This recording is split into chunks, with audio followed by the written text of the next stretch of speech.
Halo, selamat pagi. Perkenalkan nama saya Ananda Derista Pramesti dari Universitas Asa Indonesia semester 5 dengan NIM 22002-029 ingin menjelaskan tentang buku kerja kewirausahaan 7, 8, dan 9. Berikut yaitu buku kerja 7 tentang bergerak dari sebuah ide menjadi sebuah usaha. Dengan 7 persiapan fondasi etika dan hukum berbisnis. Produk dan jasa saya yaitu cookies coklat, yaitu makanan. Di sini ada langkah-langkah. Yang pertama yaitu identifikasi isu-isu etik dan legal yang dihadapi perusahaan baru. Ada kriteria kinerjanya yaitu 1.1, budaya etik yang kuat dibangun pada perusahaan. Hasil atau rekamannya mencakupi yaitu mengembangkan code of conduct produk yaitu kode etik. Yang kedua itu menerapkan program pelatihan etik. Budaya etik yang kuat itu dapat mencakupi dengan akses modal yang lebih baik. Yang kedua, meningkatkan komitmen karyawan. Yang ketiga, meningkatkan loyalitas pelanggan. Dan yang terakhir, menghindari potensi sanksi. Lalu kriteria yang kedua yaitu 1.2 notaris untuk perusahaan. Hasil atau rekamannya itu mengetahui masalah permulaan dan bahwa dia telah berhasil mendampingi pengusaha melalui proses awal sebelumnya. Lalu 1.3 perjanjian para founders disiapkan sebagai kesepakatan pendiri, yaitu mencakupi sifat bisnis prospektif. Yang kedua, bentuk hukum kepemilikan bisnis. Kriteria yang keempat yaitu 1.4 perselisihan hukum. Ini rekaman atau hasilnya yaitu memenuhi semua kewajiban kontrak, hindari undercapitalization. Yang ketiga, dapat semuanya secara tertulis. Yang keempat, tetapkan standar. Yang kelima, kesepakatan hukum. Lalu ada yang kedua yaitu memiliki bentuk organisasi. Langkah-langkah yaitu kriterianya 2.1 yaitu bentuk organisasi bisnis. Hasil atau rekamannya dapat mencakupi tentang partnership. Yang kedua yaitu limited liability company atau perseroan terbatas. Kriteria yang kedua yaitu 2.2 isu-isu dipertimbangkan dalam memilih bentuk hukum kepemilikan bisnis. Hasil atau rekamannya yaitu jumlah dan jenis investor yang terlibat dalam bisnis ini. Lalu langkah-langkah yang ketiga yaitu mendapatkan lisensi dan izin usaha. Kriterianya yaitu persyaratan izin usaha harus dipenuhi. Hasil atau rekamannya yaitu syarat pengajuan SIUP online untuk perseroan terbatas atau PT. Di sini tercatat semua tentang syarat-syarat yang harus dipenuhi tentang pengajuan SIUP-nya, perseroan terbatasnya. Lalu ada juga kriteria yang 3.2 yaitu izin pajak penjualan diajukan, yaitu batasan pajak sebelum pajak pertambahan nilai atau PPN yang dipungut atas transaksi penjualannya. Yang kedua yaitu prinsip pungutan pajak. Di sini ada kriteria-kriterianya. Dan yang ketiga itu izin dan izin kerja profesional dan pekerjaan. Dia mencakupi tenaga yang tidak diatur izin profesinya. Selanjutnya yaitu buku kerja 8 tentang menilai kekuatan dan kewajiban keuangan perusahaan baru. Unit usahanya masih cookies coklat, yaitu usaha saya sendiri. Produk atau jasanya itu makanan. Tanggal 13 November 2022. Elemen 1, diidentifikasi pengelola keuangan. Kinerja untuk kerjanya 1.1 itu tujuan keuangan perusahaan. Itu ada profitabilitas, likuiditas, efisiensi, dan stabilitas. Itu statusnya semuanya baik kecuali stabilitas itu sedang. 1.2 yaitu proses pengolahan keuangan. tertera pada preparasi laporan, yaitu laporan pendapatan itu baik, neraca itu baik, laporan cash flow juga baik. Yang kedua ada preparasi perakiraan keuangan, ada pendapatan, pengeluaran, belanja modal itu baik semua. Dan juga ada preparasi proforma laporan keuangan. Yang pertama mencakupi laporan performa pendapatan, laporan proforma neraca, dan laporan proforma cash flow. Di situ juga tertera baik semua. Dan ada juga analisa berjalan dari hasil-hasil keuangan, yaitu ada rasio analisis, mengukur hasil dibanding rencana, mengukur hasil-hasil dengan norma industri, itu baik semua. Dan ada 1.3 yaitu laporan historis keuangan, terdiri dari laporan keuangan, neraca, laporan cash flow, yaitu baik semua juga. Yang keempat itu perakiraan keuangan, ada laporan keuangan historis perusahaan diikuti oleh persiapan perakiraan. Di sini udah tertera semua, di situ juga hasilnya itu baik. Dan yang kedua itu ada identifikasi pro forma laporan keuangan. Di situ 2.1 laporan pro forma terdiri dari pro forma laba rugi itu sedang ya. Dan pro forma pendapatan, pro forma neraca, pro forma arus kas itu baik semua. Dan 2.2-nya rasio analisis, diidentifikasi likuiditasnya, efisiensi operasi, profitabilitas itu sedang. Rekomendasinya yaitu cookies coklat, termasuk makanan yang populer di dunia. Semua usia dan kalangan menikmati menyantap makanan ini yang terkenal dengan ciri khas kue kering coklat yang berperisa gurih serta teksturnya yang renyah. Lalu buku kerja 9 yaitu mengembangkan dan mengelola tim usaha baru. Unit usahanya masih makanan, produk atau jasanya masih Choco Cookies. Di sini ada langkah.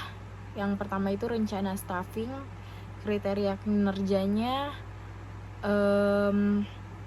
kategori okupasi, tanggung jawab okupasi, tugas okupasi, persiapan okupasi, kebutuhan pelatihan okupasi, jumlah tenaga kerja, perkiraan mulai bekerja, FTE atau full time equivalent, perkiraan durasi kontrak. Di sini rekamannya sudah terlampir. Dan juga yang kedua ada rekrutmen, pelantikan, pelatihan, dan mempertahankan tim. 2.1 ya, rencana seleksi. Rekamannya yaitu mengiklankan lowongan untuk kebutuhan staff, dan juga mengembangkan pertanyaan wawancara, 3 pelamar yang terpilih. Terus juga yang keempat, jadwalkan wawancara dan beritahu orang yang relevan tentang waktu, tanggal, dan tempat. Terus yang kedua ada proses seleksi.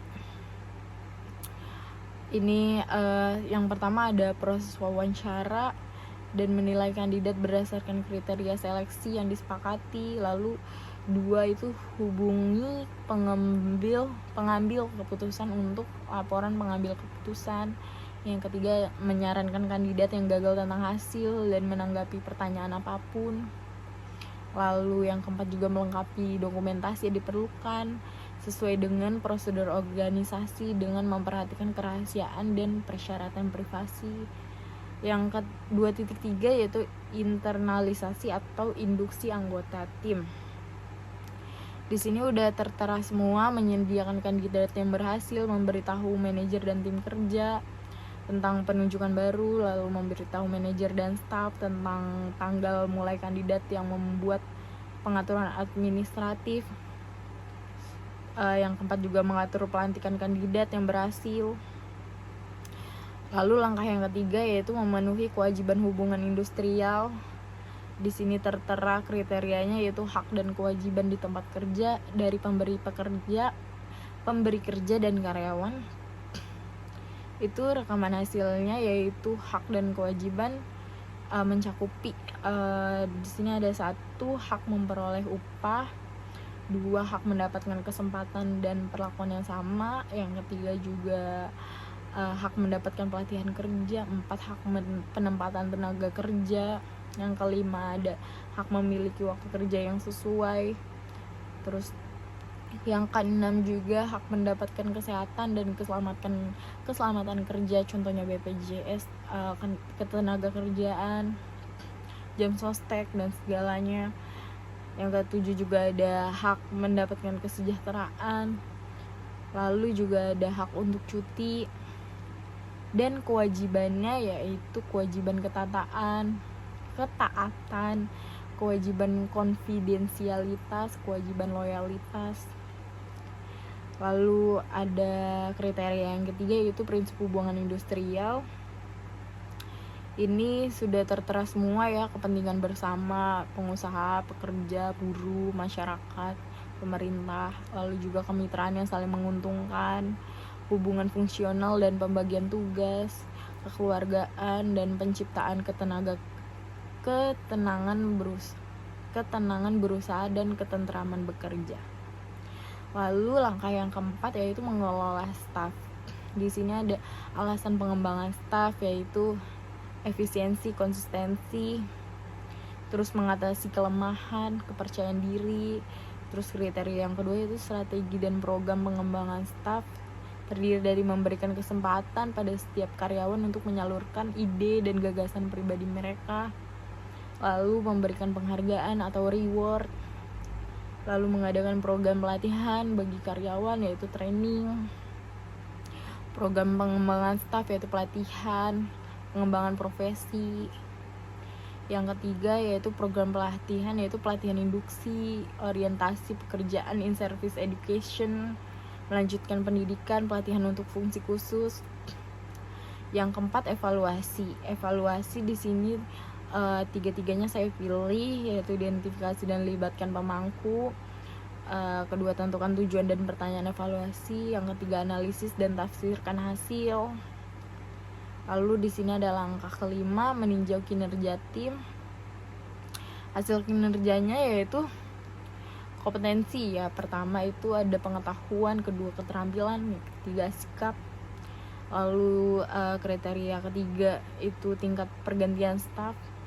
Tingkat pergantian staf itu rendah kalau saya milihnya. Lalu yang keempat itu kekompakan tim. Kekompakan tim itu wajib banget ya. Satu juga kolaborasi, kerjasama, kompetisi dalam bekerja sama itu wajib banget. Terus ada rencana staffing. Di sini organisasi atau proyeknya yaitu tetap makanan tadi yang saya punya yaitu Choco Cookies, alamatnya Jalan Kemang Raya, Jakarta Selatan. Di sini ada kategori okupasi. Yang pertama kasir dengan bertanggung jawab atas uang yang ada di toko dan bertanggung jawab untuk menerima orderan. Tugasnya itu menangani transaksi keinginan konsumen. Terus ada persyaratannya di sini yang saya ambil yaitu minimal SMA, maksimal usia dengan 25 tahun, bisa bekerja sama bersama tim dan individu. Kebutuhan pelatihannya training selama 1 minggu aja. Jumlah tenaganya saya mencari 2 orang. Perkiraan mulai bekerjanya 15 Desember 2022. FTI itu 6 jam kerja. Perkiraan durasi kontrak itu 6 bulan perjanjian kerja. Lalu juga ada pastry chef. Di sini tugasnya yaitu bertanggung jawab dengan kerjaannya, bertanggung jawab dengan makanan yang dibuat. Itu tanggung jawab.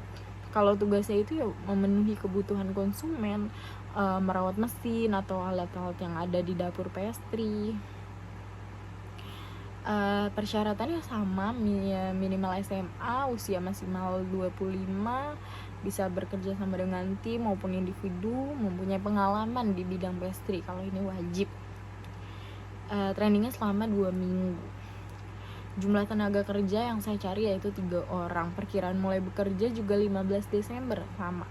FTI-nya 6 jam kerja. Perkiraan durasi kontrak juga 6 bulan perjanjian kontrak. Lalu ada kurir. Tugasnya bertanggung jawab. Bertanggung jawab mengantar pesanan konsumen. Lalu tugasnya itu memenuhi kebutuhan konsumen.